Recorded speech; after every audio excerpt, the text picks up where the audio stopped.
Bonjour à toutes et bonjour à tous, bienvenue dans cette nouvelle vidéo dans laquelle aujourd'hui je vais vous parler du Xiaomi Mi 8 Pro, ici en version transparente. J'ai longuement hésité pour être franc avec vous de faire cette vidéo, tout simplement parce que ce smartphone en fait est mon smartphone personnel que j'utilise depuis un mois, que j'ai arrêté d'utiliser maintenant que je vais bientôt mettre en vente. Et j'ai longuement hésité à faire cette vidéo tout simplement parce que le Mi 8, on en a beaucoup parlé. Voilà, tout le monde connaît maintenant les qualités du Mi 8 qui ne sont plus à démontrer. Et le Mi 8 Pro finalement n'apporte pas grand chose à cette version, hormis l'adoption d'un capteur d'empreinte digitale sous l'écran et puis d'un design qui reprend le design en fait du Mi 8 Explorer qui est malheureusement indisponible en version globale. Donc le Mi 8 Pro en fait est une bonne alternative à ceux qui étaient tombés amoureux du Mi 8 Explorer mais qui était rebuté par le fait d'acheter un smartphone en version chinoise. Donc voilà, maintenant ce smartphone est disponible en version globale, donc sous l'appellation Mi 8 Pro. La seule différence avec l'Explorer, c'est que vous n'avez plus le Face ID, donc la reconnaissance faciale 3D à l'avant bien sûr, mais vous avez une reconnaissance faciale laser qui fonctionne vraiment très très bien et qui fonctionne même dans le noir complet. Donc ça c'est plutôt pas mal. Maintenant, tout cela justifie-t-il de mettre 100 € de plus par rapport au Mi 8? Là, c'est à vous de voir, mais honnêtement, là, vous allez craquer dessus simplement pour son design et pas pour autre chose. Donc voilà, c'est pour ça que je vais essayer de faire une vidéo assez concise. Je vais essayer de pas trop m'éterniser sur ce téléphone. Je tenais quand même à faire cette vidéo pour vous parler très rapidement de cet appareil.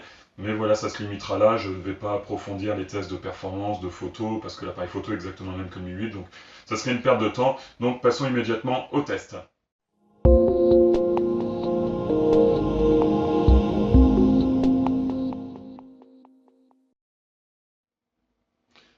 Allez, on commence cette vidéo avec le contenu de la boîte et le design de l'appareil.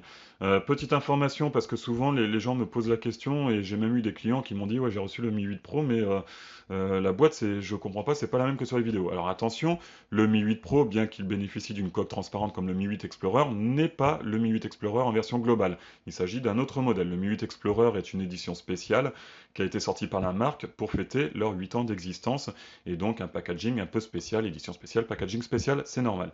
Mi 8 Pro plus classique, entre parenthèses, entre guillemets, plus classique, donc boîte classique. Alors à l'intérieur de cette boîte, on retrouve bien évidemment le petit trombone pour le tiroir double nano SIM qui ne supporte pas de micro SD, une coque en silicone de bonne facture, voilà, que je trouve un peu classique par rapport au design de l'appareil, mais bon.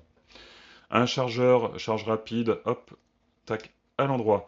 5 volts, 2 ampères, 9 volts, 2 ampères ou 12 volts, 1,5 ampères. On a également, j'ai oublié de le mettre sur le bureau, un chargeur, je vous le montre rapidement, pas un chargeur, un câble USB-C. Voilà, hop, et je le revire. Et puis bien sûr, l'appareil, le Mi 8 Pro, donc ici dans sa version globale. Et version avec dos transparent qui pour moi est vraiment superbe. J'apprécie vraiment ce design qui est vraiment sympa et j'aimerais bien le voir chez d'autres fabricants pour voilà. Moi je trouve ça vraiment sympa. Alors je sais que les avis sont très partagés là-dessus. Voilà, de toute façon, ce genre de design, on aime ou on n'aime pas, hein, ça se discute pas. Moi, je l'aime beaucoup, et c'est pour ça que j'étais parti sur ce modèle-là. Donc une coque entièrement transparente qui est en verre, incurvée sur les quatre côtés. En dessous, le processeur, la batterie, bon, tous ces éléments sont factices. Là, la batterie, elle n'est pas en carbone, c'est un film carbone qu'ils ont mis par-dessus la batterie. Là, c'est des pièces en plastique, mais qui n'ont absolument aucun intérêt hormis pour le design. Voilà. Et Xiaomi s'est permis quelques petites touches un peu personnelles que je trouve vraiment de sympa et de très bon goût. Le petit liseré rouge autour des capteurs photo. Ici, le bouton power de couleur rouge qui est vraiment très sympa, j'aime beaucoup. Et puis, bon, ils ont été jusqu'au port USB-C avec la petite connectique là, de couleur rouge. Voilà, ça fait son petit effet, c'est plutôt sympa. Donc le dos en verre est apposé sur un cadre en aluminium. Alors c'est toujours un peu difficile de le voir en noir. Je vous l'avais présenté de toute façon le smartphone il y a quelques semaines dans sa version Gold, c'était une version chinoise. D'ailleurs mon collègue Anthony est en train de rédiger le test du Mi 8 Pro Gold, mais version chinoise, sur le blog. Donc il fera vraiment un test complet, performance, appareil photo, autonomie, la totale.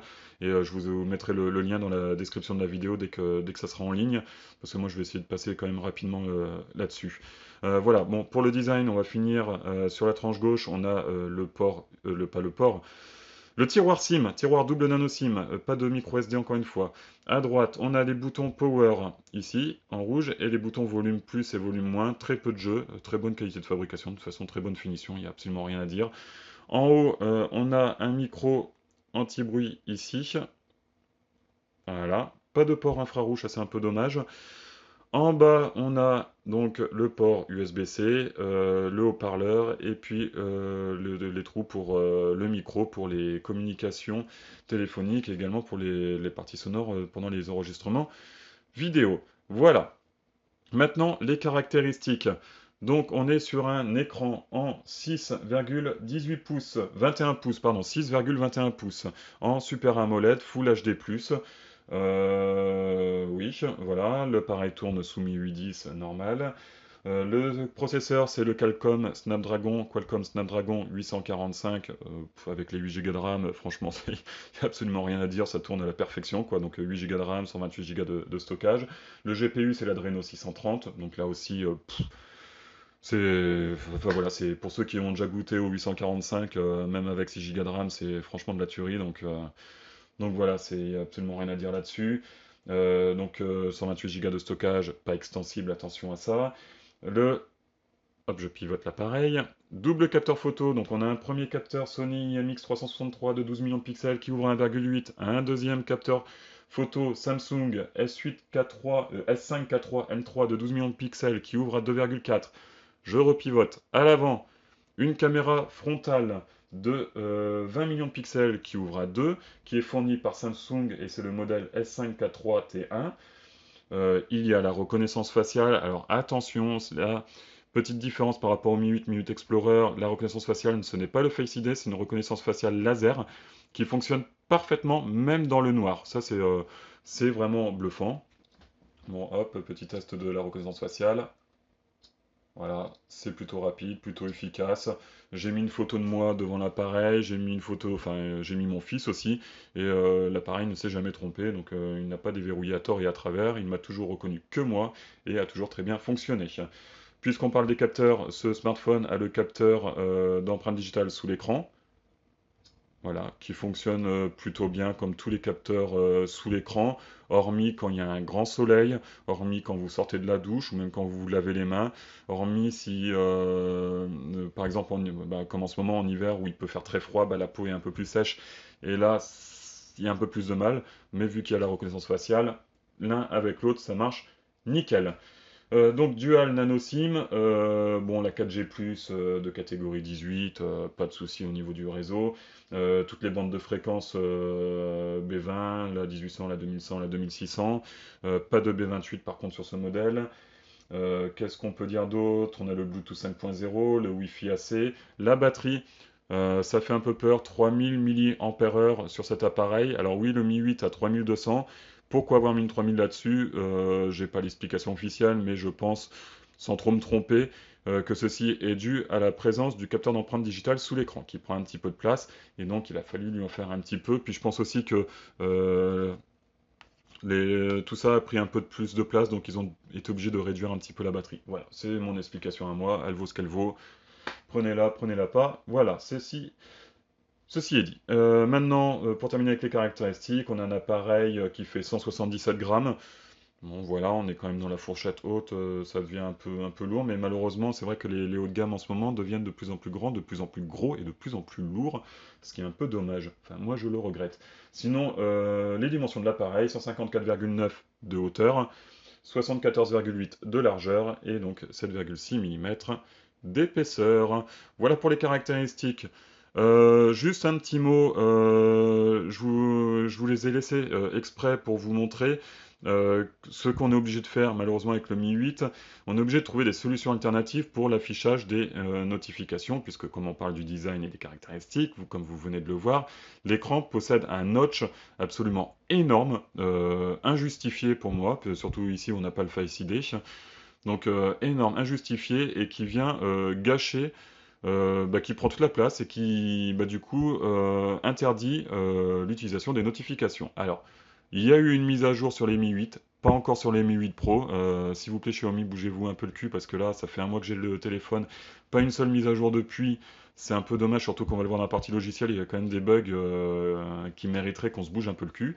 Mais là, malheureusement, non. Donc, on est obligé de trouver des solutions alternatives pour afficher les notifications. Donc si vous voulez savoir comment j'ai fait, posez-moi la question en commentaire, je vous répondrai. Ce qui est complètement con puisque, comme vous pouvez le voir, la partie gauche est vide. Ben voilà. Quand on est sur la page d'accueil, l'heure s'efface parce qu'elle est affichée ici. Mais, enfin voilà, du coup c'est vide, on n'a pas de notification, je trouve ça mais complètement débile. Enfin ce notch, de toute façon, je n'ai jamais compris, je suis désolé, mais enfin je vous dis ce que je pense, pour moi c'est une aberration complète. Enfin voilà, bon. Et surtout qu'en plus, la mise à jour propose enfin comme le Mi 8, des notifications maintenant sur la partie gauche. Bon, bien sûr, un nombre de notifications limité, puisqu'il n'y a pas beaucoup d'espace, mais ces notifications ne s'affichent que 2 à 3 secondes, je crois, quelque chose comme ça, et disparaissent pour laisser place à l'heure. Donc si vous n'êtes pas en face de votre smartphone quand vous recevez les notifications, bon, vous les loupez, puis vous les verrez pas. Voilà, je voulais juste faire une petite parenthèse parce que j'ai laissé des notifications privées. Maintenant, je vais rapidement les effacer. Voilà. Donc voilà, bon, pas de notification, faudra faire avec. Bon, allez, revenons-en au test. J'en parlerai un peu plus tard dans MIUI. L'écran, très bel écran, super AMOLED, rien à dire. Ça, c'est pas le plus beau que j'ai vu. Honnêtement, Vivo fait quand même un poil mieux. Alors pour ceux qui aiment les couleurs vives, hein, voilà. Mais moi j'aime bien quand ça pète et c'est vrai que Vivo pour ça ils sont plutôt fortiches. Maintenant l'écran est vraiment très beau, la luminosité est plutôt pas mal. Bon là je suis un peu moins de 50%. Bon, c'est pas non plus folichon en plein soleil, mais bon, ça va, c'est quand même lisible. Faut vraiment chipoter pour trouver du mal à dire à cet écran. Ce que j'ai apprécié dans cet écran, vous allez le voir, hop, contraste et couleur. Voilà, c'est ce réglage que je trouve vraiment sympa, qui permet de régler la colorimétrie vraiment de façon très précise. Et comme ça, vous pouvez vraiment avoir la couleur que vous souhaitez, que vous aimez. Donc ça, c'est vraiment très très bien. Ça, je trouve ça vraiment bien. Et il y a d'autres marques chez qui ils n'ont pas ce système-là. Ils ont juste chaud ou froid. Et ça, chez certaines marques, c'est même carrément abusé. Mais voilà, ça, c'est ce réglage, j'adore. C'est vraiment bien. Là, c'est vraiment une super idée et vraiment nickel. Ils l'ont même mis ce réglage sur leur version LCD. Donc ça, c'est parfait. Merci beaucoup. Ça, c'est une excellente idée. J'approuve, j'adhère. Je voulais le souligner. Voilà. Bon, après la partie audio, c'est du très bon aussi. Avec casque filaire, casque audio, c'est plutôt pas mal. Voilà, ça se débrouille bien. La sortie extérieure, bon, elle est... bon, c'est du mono, donc bon, faut pas non plus en demander trop, mais ça va, ça reste quand même relativement correct. Voilà, c'est tout ce que je voulais dire. Bon, par rapport à l'écran, comme je vous ai dit, hein, ça reprend exactement les mêmes caractéristiques que le Mi 8, donc je vais pas non plus trop m'étendre là-dessus. Voilà, bon, Mi 8, c'est un peu mon coup de gueule. Alors, je suis désolé parce que je sais que vous êtes beaucoup de fans à beaucoup apprécier Mi 8, et je vous comprends, pour ça, il n'y a pas de problème. Mais la version globale, oh là là là là, c'est pas ça, quoi. Le Mi 8 Pro, j'ai eu pas mal de problèmes avec. Les services Google qui fonctionnent pas, OK Google ne fonctionne pas. Pourtant, c'est présent, hein, y a pas de problème là-dessus. Alors c'est présent, on ne les trouve pas dans les paramètres, ils sont cachés, mais pourtant quand on démarre le téléphone, on nous propose, est-ce que vous voulez activer OK Google? Bah oui, donc on enregistre la voix et ça ne fonctionne pas. Donc apparemment, la prochaine mise à jour devrait corriger cela, mais comme je vous l'ai dit, ça fait un mois que j'ai le téléphone, toujours pas de mise à jour, donc ça commence un peu à être un peu frustrant. Pareil pour le Smart Lock de Google, c'est une fonction que j'apprécie beaucoup puisqu'il permet de déverrouiller l'appareil, enfin que l'appareil reste déverrouillé à une adresse précise que vous aurez enregistrée ou à proximité d'un appareil Bluetooth. Bah là c'est pareil, dès qu'on se connecte à un appareil Bluetooth, on a Smart Lock de Google qui nous demande si c'est un appareil vérifié, si on désire que l'appareil reste déverrouillé à proximité de cet appareil, enfin du petit appareil Bluetooth. Vous dites oui, mais ça ne fonctionne pas. Vous, pareil, l'adresse, bah tiens, vous êtes souvent à cette adresse, est-ce que vous voulez que ça reste déverrouillé? Oui. Eh bien non, ça ne fonctionne pas. Donc ça, c'est un peu rageant. Euh, ça n'y serait pas. On dit voilà, il n'y a pas, y a pas ces fonctions-là, n'y sont pas. Bon bah ok, ça marche, on va trouver une autre alternative. Mais là, elles y sont. Donc faut que ça marche, quoi, c'est tout. Ça m'énerve. Ça m'énerve, franchement, ça m'énerve. Cet appareil, je suis un peu dégoûté parce que j'ai été frustré de l'utiliser parce qu'il y a beaucoup de choses qui ne marchent pas. La réduction d'écran, elle y est, mais elle n'est pas compatible avec la gestuelle full screen. Ou alors c'est moi qui n'ai pas compris, je sais pas, mais ça y est pas non plus. C'est cette histoire de notification que j'ai trouvée aberrante. Enfin voilà, j'en passe et des meilleurs. Et j'ai eu aussi des petits problèmes de réception 4G où par moment il affiche la 4G et il me dit bah, vous n'êtes plus connecté à un réseau. Donc obligé de se mettre en mode avion, de ressortir et puis de retrouver la 4G. Donc tout ça sera amélioré dans une prochaine mise à jour. Mais il faut se montrer un peu patient et attendre cette mise à jour. Donc voilà, c'est un peu frustrant. Sinon, MIUI, c'est plutôt propre, il y a rien à dire. Bon, ça demande un petit temps d'adaptation parce que finalement, il y a beaucoup de choses pour les mêmes fonctions. On peut accéder, par exemple, au réglage des applications, tout ça, on peut y accéder de différentes manières. Voilà, bon, c'est un peu, j'avoue que c'est un peu relou à chaque fois de donner toutes les autorisations. Enfin voilà, c'est un peu pénible, mais au moins c'est plutôt pas mal. Ça permet vraiment d'optimiser au mieux le logiciel pour qu'il tourne le mieux possible et de faire fonctionner en priorité les applications de votre choix. Donc ça, c'est plutôt pas mal. Qu'est-ce que je peux dire sur MIUI? Bon, tout le monde connaît maintenant, je vais pas trop m'attarder là-dessus. Je rejette un coup d'œil. Voilà, bon, ça aussi, c'est une petite aberration. Enfin bon, le magasin de thème, vous l'avez, mais par contre, il faut vous mettre en région Hong Kong.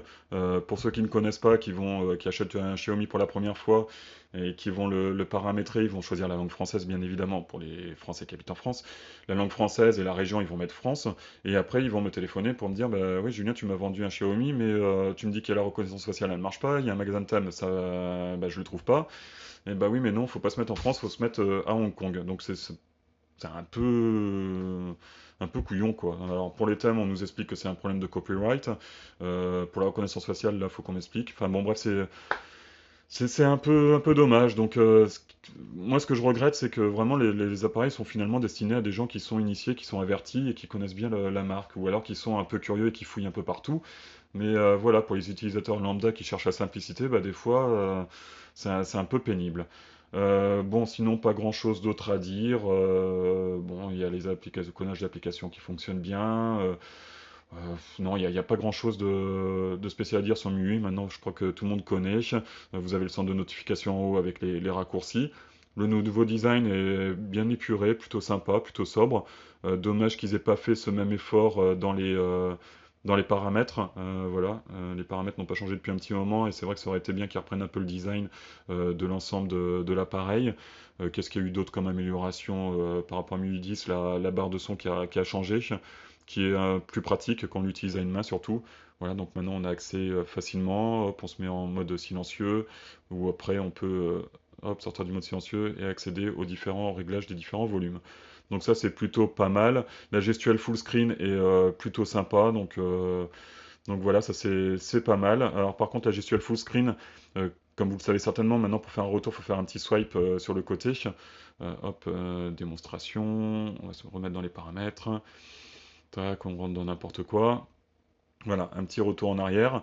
Par contre, on peut être gêné pour faire ce mouvement quand on utilise une coque. Voilà, j'ai eu ce problème-là avec justement la coque en silicone. C'était des fois un peu problématique. Voilà, mais sinon, ça marche plutôt bien et je trouve ça même plus sympa à utiliser que les boutons de contrôle. Mais là aussi, c'est en fonction de vos goûts et de votre utilisation. Voilà, c'est tout ce que j'avais à dire sur MIUI. Les performances, bon là c'est pareil, Snapdragon 845, 8 Go de RAM, on est dans le top du top. Je recherche mon Antutu. Donc voilà, 279 000 points. Je crois même que certains ont réussi avec les Mi 8 à avoir un peu plus de 280 000 points. Bon, aller au-delà de 250 000, c'est perfect, il y a aucun problème. Allez, je vous montre rapidement un petit jeu vidéo pour vous montrer les capacités de l'appareil. Allez, c'est parti avec Asphalt 9, un super bon jeu avec lequel je m'éclate. On va mettre la luminosité à fond, reprendre, et c'est parti. Bon, toujours ce même problème de haut-parleur qu'on vient masquer avec les mains parfois.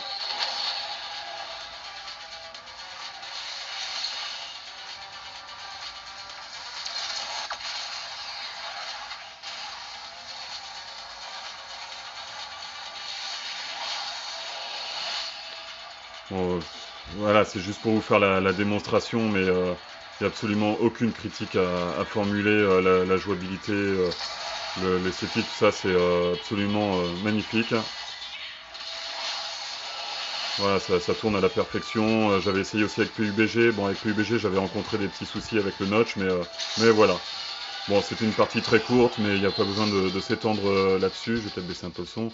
Il n'y avait pas besoin de s'étendre là-dessus pendant super longtemps parce que, enfin voilà, c'est juste sublime et vous allez prendre un réel plaisir à jouer à tous les jeux vidéo avec cet appareil-là. C'est franchement très bon, hein, que ce soit le Mi 8 Pro ou le Mi 8 entre guillemets standard. Voilà, vous allez prendre du plaisir avec ça et pour les gamers qui ont le budget, je vous le conseille fortement. Bon voilà, pour la partie jeux vidéo, aucun souci, hein, il n'y avait aucune crainte à avoir. De temps en temps une légère chauffe, mais bon, c'est pas, ça reste modéré, donc c'est plutôt acceptable. L'écran est plutôt pas mal. Bon après c'est toujours un peu ce problème de la gestion du notch par certains jeux, comme il y a eu le cas sur PUBG ou des choses comme ça. Des fois c'est un peu problématique, mais bon ça va venir dans le temps quoi. Après à voir si les notches vont rester indéfiniment sur nos appareils ou si on trouvera enfin une solution pour s'en débarrasser. Mais voilà, sinon, point de vue écran, point de vue performance pour les jeux vidéo, c'est le top du top. Allez-y, si vous êtes des gamers, foncez là-dessus. Pas de souci.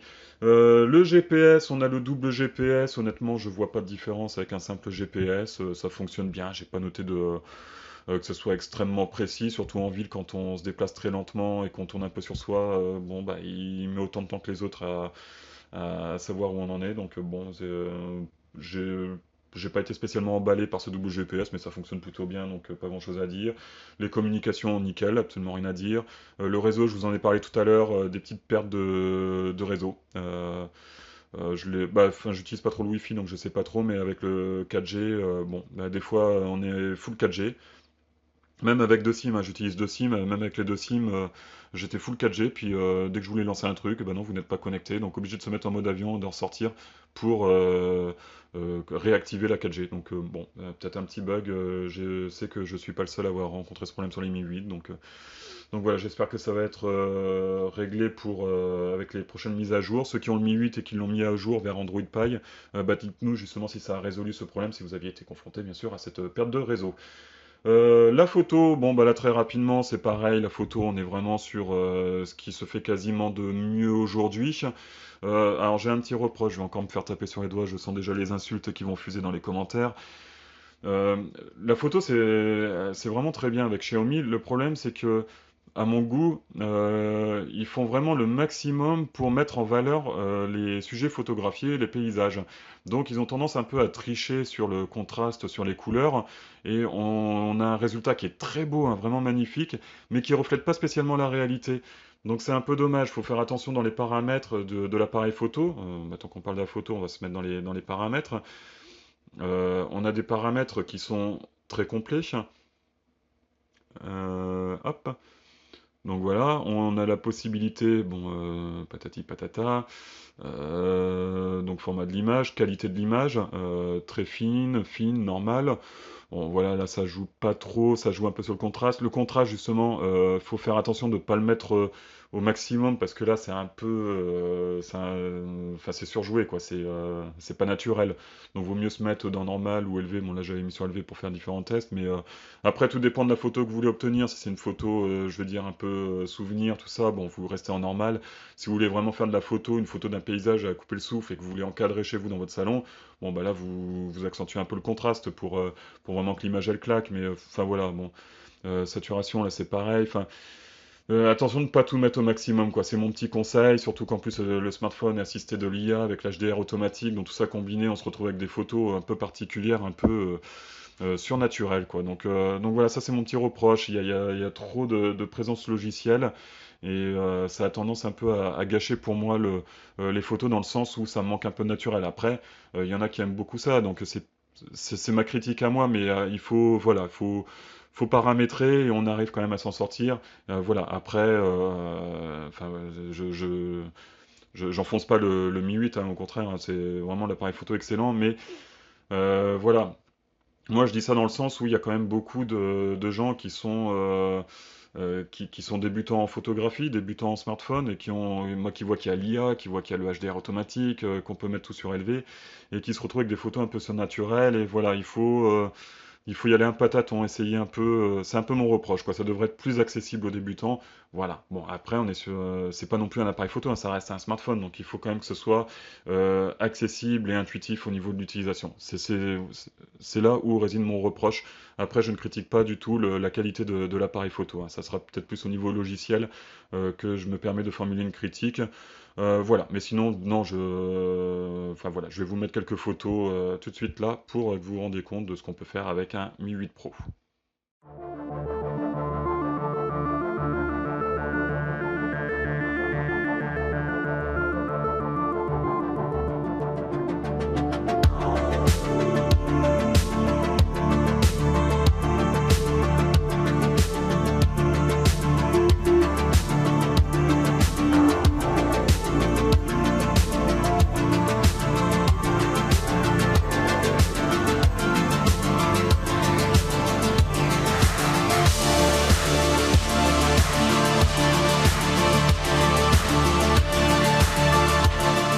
Bon, voilà, on arrive au terme de la vidéo, donc maintenant il est temps pour moi de faire la conclusion sur cet appareil. Alors ce Xiaomi Mi 8 Pro vaut-il la centaine d'euros qui le différencie au Mi 8? J'ai envie de dire non. En fait, de toute façon, quand on fait des achats, il y a deux types d'achats. Il y a l'achat passion et l'achat raisonnable. Là, le Mi 8 Pro, on n'est pas du tout dans l'achat raisonnable, on est plutôt dans l'achat passion. Comme je vous l'ai dit en début de vidéo, c'est plutôt le moyen d'avoir un Mi 8, enfin l'équivalent du Mi 8 Explorer, mais dans sa version globale, pour ceux qui ont vraiment craqué sur l'esthétique, qu'il faut le dire, est vraiment particulière et vraiment sympa. Donc je comprends tout à fait que des personnes comme je l'ai été, hein, d'ailleurs, ont été soit attirés par ce design et soit prêts à mettre un peu plus cher pour ce smartphone qui sort de l'ordinaire. Mais voilà, après, pour les solutions techniques qu'il apporte, non, ça vaut mieux se diriger sur le Mi 8 plus classique. Le capteur d'empreinte digitale, c'est vrai que c'est bien pour les gens comme moi qui aiment bien avoir le capteur à l'avant, mais ça ne justifie pas son prix et on peut faire un achat raisonné et acheter un Mi 8 plus standard et se contenter du capteur à l'arrière, surtout que en plus le Mi 8 bénéficie du Face ID contrairement à celui-ci et bon ben voilà, avec le Face ID ça fonctionne nickel, donc on se passe très bien du capteur d'empreinte digitale, donc voilà. Non, c'est pas justifié. Là, c'est vraiment dans l'achat, vraiment dans l'achat passion, quoi. Après, ce que je regrette, encore une fois, j'ai eu mon petit coup de gueule tout à l'heure sur Mi 8. Je pense que tout ça est dû en fait au nombre de modèles qui sort chez Xiaomi. Il y a de plus en plus de modèles et j'espère que tout ça ne nuit pas au suivi du logiciel. Alors vous pouvez le garder 2 ans, je pense qu'il y aura toujours, vous aurez Mi 8 11, Mi 8 12 sur cet appareil. J'ai un vieux Mi 5 qui traîne dans mon tiroir, je l'ai allumé il n'y a pas longtemps et il a eu Mi 8 10. Donc voilà, il y a un bon suivi sur le long terme. Par contre, en termes de réactivité au niveau des mises à jour, sur la version globale, ça laisse un peu à désirer. J'ai parlé avec beaucoup de fans de la marque, qui sont absolument fans de Xiaomi et de Mi 8, mais finalement en discutant avec eux, je me suis aperçu que les gens passaient plus sur une version Mi 8, mais la version développeur de chez Xiaomi.eu, que garder la version globale, parce qu'il y a plus de fonctionnalités, il y a des mises à jour plus régulières. Voilà. Donc ça, je le comprends, et c'est vrai que Xiaomi.eu, ça fonctionne vraiment nickel. Après, moi, j'attends un smartphone qui soit utilisable dès l'achat, qu'on n'ait pas besoin de le trafiquer, d'ajouter, comme je vous l'ai montré tout à l'heure, une application pour recevoir des notifications, justement de flasher le téléphone et d'installer une nouvelle ROM pour avoir plus de fonctionnalités. Donc, c'est bien qu'on puisse le faire sur les Xiaomi, mais pour moi, il faut vraiment que le téléphone soit proposé dans une version qui fonctionne bien. Et là, sur cette version-là, malheureusement, j'ai eu trop de bugs et au bout d'un mois, toujours pas de mise à jour. Donc au bout d'un moment, ça dégoûte un peu. C'est quand même un appareil qui est vendu 449,90 € chez nos amis de Chine Android en version globale. Donc voilà, à ce prix-là, il faut quand même quelque chose qui tourne nickel et qui n'ait pas de bug. Au moins les bugs sont permis, mais au moins qu'il y ait une réactivité de la part de Xiaomi pour les corriger au plus vite. Donc là, j'ai encore vérifié ce matin, toujours pas de mise à jour. Voilà, bon, bref. Bah, sinon, oui, l'appareil, super performance, super écran, super appareil photo, super design. Oui, si vous avez vraiment craqué pour cet appareil-là, bah, allez-y, foncez. C'est pas moi qui vais vous dire le contraire. Pour ceux qui sont un peu réticents à lâcher ce prix-là dans ce téléphone, le Mi 8 fera très bien l'affaire. Et voilà, quoi. Donc, bon. Donc voilà, je ne sais pas trop si je devais faire cette vidéo, maintenant c'est fait. Voici mon avis sur le Mi 8 Pro. Encore une fois, c'est mon avis qui est personnel. Ne m'insultez pas dans les commentaires, ça ne changera pas les ventes de Xiaomi, et ça ne changera pas non plus votre attrait à cette marque. Voilà. Eh bien écoutez, je vous remercie d'avoir suivi cette vidéo. N'hésitez pas à vous abonner. Ça nous fait plaisir de voir qu'on ne fait pas tout ça pour rien. Donc n'hésitez pas à vous abonner, à cliquer sur la petite cloche pour recevoir les notifications lorsque je mets des nouvelles vidéos en ligne. Et puis mettez un petit pouce bleu pour voir si vous avez apprécié la vidéo. Ou un pouce vers le bas, vous avez tout à fait le droit. Si vous n'avez pas aimé la vidéo, et dites-moi en commentaire pourquoi vous ne l'avez pas aimé. Merci beaucoup et je vous dis à très bientôt. Et ciao, bye bye.